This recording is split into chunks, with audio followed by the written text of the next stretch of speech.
Hello, কি অবস্থা সবার? আশা করি সবাই ভালো আছেন। আমারও দৈনিকের দিনের মতো একটা দিন যাচ্ছে। আচ্ছা, একটা বিষয় নিয়ে আপনাদের সাথে আলোচনা করি। সেটা হচ্ছে বাংলাদেশের জাতীয় সংসদ।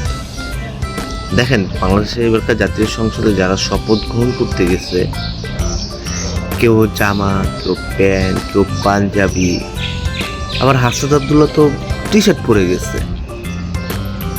আপনার কি কখনো মনে হয়েছে যে আসলে কি সংসদে কোনো ড্রেস কোড আছে? এটা জানার জন্য আপনার আগে একটা গল্প শুনতে হবে, বুঝছেন?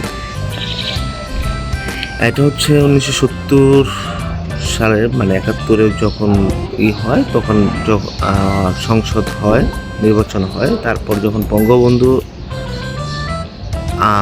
অধ্যাদেশে সংসদ চালু হয়, তখন হচ্ছে বাংলাদেশের একজন সংসদ সদস্য, যার নাম ছিল আব্দুল মকিম, সে প্রতিনিয়ত হচ্ছে ড্রেস কোড হিসেবে লুঙ্গি পরে সংসদে যেত।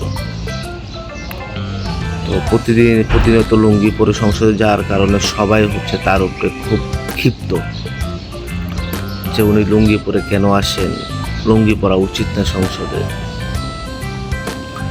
তো এরকম আলোচনা সমালোচনা করার পর বঙ্গবন্ধু চিন্তা ভাবনা করেই ফেলছে যে এখন একটা ড্রেস কোড চেঞ্জ করা লাগবে, একটা ড্রেস কোড ফিক্স করা লাগবে সংসদের জন্য। তখন আব্দুল মুকিম বলতেছিল যে ভাই, আপনি যে যাই করেন না কেন, ওই ঠোঙ্গার ভিতরে মোরে হান্দাইতে পারবো না। মানে জিনিসটা এরকম ছিল, মানে সে কখনোই হচ্ছে প্যান্ট পরতে পারবে না, সে সবসময় লুঙ্গি পরে আসবে, যত আইনই করেন না কেন। পরবর্তীতে এই চিন্তা ধারণা থেকে দেখলো যে মানুষ এক একজন ঐতিহ্য এক এক রকম, এক একজন এক একটা স্যাটিসফাই হইতে পারে, আবার নাও হইতে পারে। তো তারপর থেকে সংসদে অ্যাকচুয়ালি কোনো ড্রেস কোড রাখা হয় না। কেউ লুঙ্গি পরেও চাইলে যেতে পারে, কেউ জার্সি পরতে পারে, কেউ প্যান্ট পরতে পারে, কেউ শার্ট, সালোয়ার কামিজ, শাড়ি, যে যার ইচ্ছা পড়তে পারে। আর একটু ব্যাখ্যা করা যেতে পারে।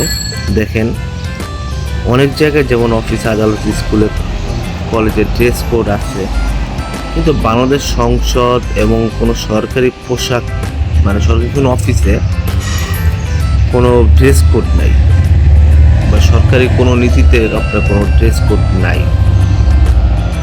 এটাই হচ্ছে মেন কথা। অতএব আপনি সংসদ যদি কোনো সময় এমপি নির্বাচিত হইতে পারেন, তাহলে আপনি হাসনাত আবদুল্লাহর মতো জার্সি পরেও যেতে পারেন, বা আব্দুল মুকিমের মতো লুঙ্গি পরেও যেতে পারেন। এটা আপনার ইচ্ছা।